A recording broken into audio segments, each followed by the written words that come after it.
धनु TV YouTube channel please subscribe कर bell icon पर अवश्य क्लिक करें ताकि गौ सेवा से जुड़ी वीडियो सबसे पहले आप तक पहुंचे। याद रखना, प्रत्येक मनुष्य के जीवन में 3 तरह के दान अवश्य करने चाहिए। सबसे पहला समय दान, दूसरा दान संपत्ति दान और तीसरा दान संतति दान। ये 3 दान हर व्यक्ति को करना चाहिए। सबसे पहले बात करें समय दान, मतलब कि भगवान ने 24 घंटे दिए हैं दिन भर के, तो 24 घंटे का 10% आप गौ सेवा, भगवत सेवा और समाज की सेवा में लगा दो। यानी 24 घंटे का 10% लगभग 2.5 घंटे आप भगवत कार्य और गौ सेवा में लगा दीजिए। याद रखना, परमात्मा ने जो हमें दिया है उसका 10% हम सहजता से वापस समर्पित कर देते हैं तो कोई समस्या नहीं है, वरना भगवान अपनी तरीके से लेना जानते हैं। कैसे लेंगे? अगर आपने 2.5 घंटे छोड़ो 2.5 मिनट भी भगवान को दिए नहीं है तो फिर भगवान अपनी तरह से लेंगे। और लेने का तरीका क्या होगा भगवान का, आप ध्यान से सुनना।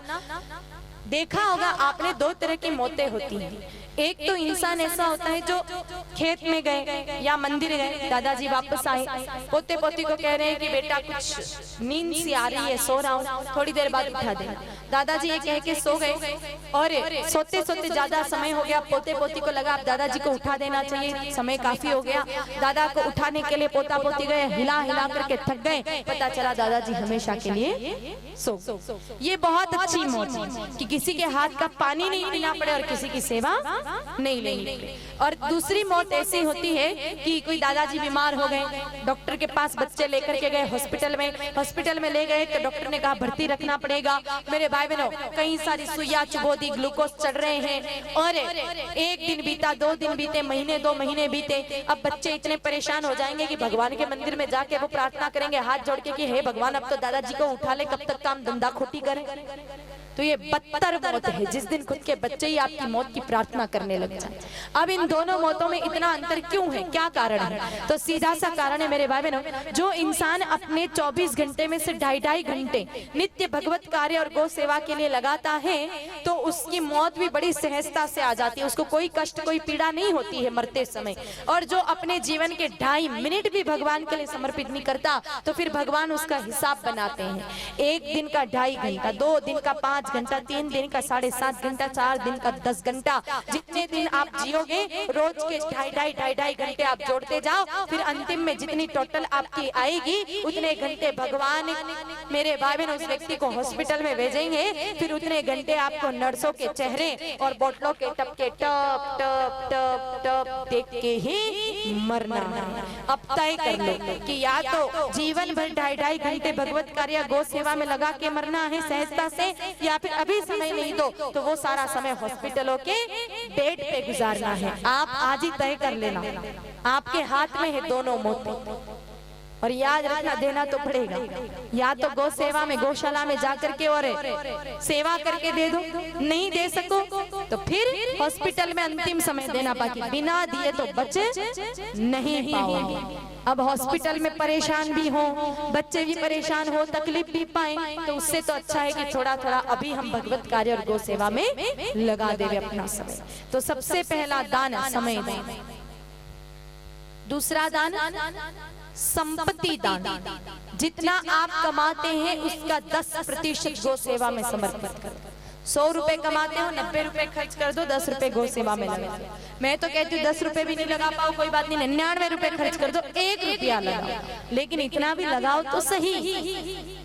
अब पैसा भी जल्दी से छाती से छूटता नहीं है लोगों को, तो फिर भगवान यहाँ पर भी लेना जानते हैं। और कैसे लेंगे ये भी ध्यान से सुनो।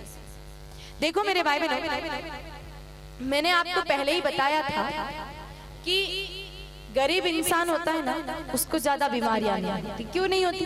क्योंकि उसके पास कम पैसा है। अब वो दान नहीं देगा तो इसका हिसाब भी कम बनेगा। और अमीर व्यक्ति के पास ज्यादा पैसा है और वो दान नहीं देगा तो उसका हिसाब भी थोड़ा ज्यादा बनेगा। इसलिए गरीब व्यक्ति को बीमारियां होती है, सर्दी खांसी जुकाम बुखार। गरीब व्यक्ति डॉक्टर के पास जाता है, डॉक्टर 50 रुपए नाड़ी पकड़ने के लेता है और सिर्फ 150 रुपए की दवाई दे देता है। फिर गरीब व्यक्ति सामने से पूछता है डॉक्टर साहब कोई पथ परहेज रखना हो तो बता दो। डॉक्टर साहब कहेंगे नहीं भाई तू तो अलड़ बलड़ कुछ भी खा, बस गोली दवाई टाइम से खा लेना, ठीक हो जाएगा।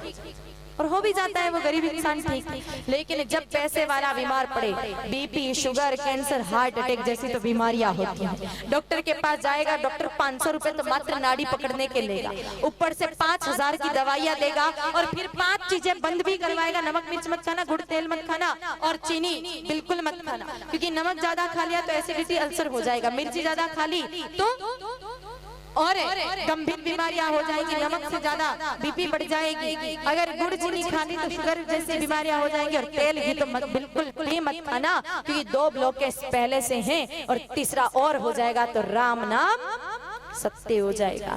अब जो पैसा होली दिवाली पर शांति से लड्डू पकौड़ी नहीं खाने देवे, ऐसा पैसा क्या छाती पे लेके जाओगे? इससे तो अच्छा है कि थोड़ा थोड़ा हम किसी भगवत कार्य और गौ सेवा में लगा दें। अब यहाँ पर भी देना पड़ेगा, या तो गौ सेवा में, गौशाला में आज ही रसीद फड़वा देना, और नहीं फड़वाओ तो फिर हॉस्पिटल में बुढ़ापे में देना, डॉक्टरों की जेब भरना, बाकी बिना दिए नहीं बच पाओगे, देना तो पड़ेगा ही पड़ेगा। और देते समय भी थोड़ा ध्यान रखना, कुछ लोग देते भी हैं लेकिन देने में दिखावा ज्यादा होता है। हमने कई लोगों को देखा है 700 रुपए का पंखा लाते हैं किसी संस्था को दान देने के लिए, 700 रुपए के पंखे की 3 पंखुड़ियों पर 7 पीढ़ियों के नाम लिखवाते हैं, स्व इसकी स्मृति में, इसकी स्मृति में, इसकी स्मृति में, बाप दादा थोड़े ज्यादा हो तो बिल्कुल चिपके चिपके शब्द लिखवा करके और फिर संस्था को दान देते हैं। अरे भाई, आपके पूर्वज बेचारे यूं ही 84 के चक्कर में घूम रहे हैं, उनको और उल्टा लटका के क्यों घुमा रहे हो? ये दान भी कोई काम का नहीं है। तो दूसरा दान संपत्ति दान। मेरे भाई बहनों, आज ही थोड़ी जेब ढीली कर देना, देना तो पड़ेगा, बिना दिए बच नहीं पाओगे। कई लोग होते हैं ना, रातों रात कुछ बीमारी हो जाए या किसी को कुछ भी हो जाए, उस समय हम हॉस्पिटल ले जाते हैं, एक झटके में 50,000 रुपए, लाख रुपए कहीं निकल जाते हैं, पता ही नहीं चलता है। लेकिन वहां इंसान को कष्ट नहीं होता। अरे दादा, अगर 10,000 रुपए तो अगर किसी गौशाला में ही दे देता तो उस 1 लाख रुपए के नुकसान से बच जाता। इसीलिए थोड़ा थोड़ा दान हमें हमेशा करना चाहिए, क्योंकि देखो आप जितने भी लोग बैठे हैं, जो भी काम करते हैं आप, या जो भी व्यापार करते हैं, उस व्यापार में या उस धंधे में या खेती में कहीं ना कहीं पाप तो होता है। खेती से आप आय अर्जित कर रहे हो तो जीव हत्या का, कीड़े मकोड़े मरते हैं, उसका पाप होता है खेती में। व्यापार करते हो तो व्यापार करने के लिए कहीं ना कहीं झूठ तो बोलना पड़ता है, बिना झूठ बोले तो व्यापार भी नहीं होता है। तो इन सब में कहीं ना कहीं पाप लगता है, और पाप से अर्जित आय हमारे घर में आएगी तो वो हमारे जीवन में दुख लाएगी। इसलिए थोड़ा थोड़ा दान करते रहे, ताकि कभी जानने में या अनजाने में कोई पाप हुआ है तो दान से वो जो राशि है वो शुद्ध हो जाए, वो आय शुद्ध हो जाए। तो दूसरा दान मेरे भाई बहनों संपत्ति दान, और तीसरा दान है संतति दान। संतति दान मतलब संतान को राष्ट्र के लिए समर्पित करना। 10 पीढ़ी में 1 पीढ़ी राष्ट्र के लिए, धर्म के लिए समर्पित कर दो। लेकिन यहाँ पर संतान तो क्या मेरे भाई बहनों, इंसान के जीवन से कुछ भी नहीं छूटता है, संतान तो बहुत दूर की बात है। तो भगवान चिंता मत करना, इसमें भी लेना जानते हैं। 10 पीढ़ी में से 1 भी व्यक्ति राष्ट्र के लिए समर्पित नहीं हुआ, सैनिक नहीं बनाया, संत नहीं बना, तो फिर शास्त्र कहते हैं कि उस इंसान की 10वीं पीढ़ी या तो पागल पैदा होती है या असमय उसकी मृत्यु हो जाती है। अब पागल बच्चे पैदा हो या समय से पहले बच्चे की मृत्यु हो जाए, उससे तो अच्छा है कि हम उसको राष्ट्र और धर्म के लिए समर्पित कर देवे। और वैसे भी किसी घर से कोई बच्चा राष्ट्र के लिए, धर्म के लिए समर्पित होता है तो शास्त्र कहते हैं कि उसकी 21 पीढ़ियां उसी समय तर जाती हैं। सब लोग चाहते हैं कि हमारे देश में एक बार विवेकानंद जी और हो। बोलो आप सब चाहते हो कि नहीं चाहते हो?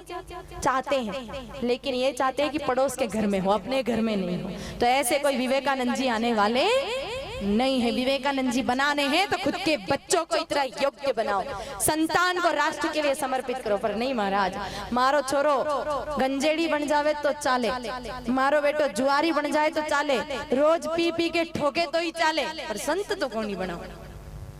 इतनी लो पोस्ट थोड़ी है क्या संत बनाना।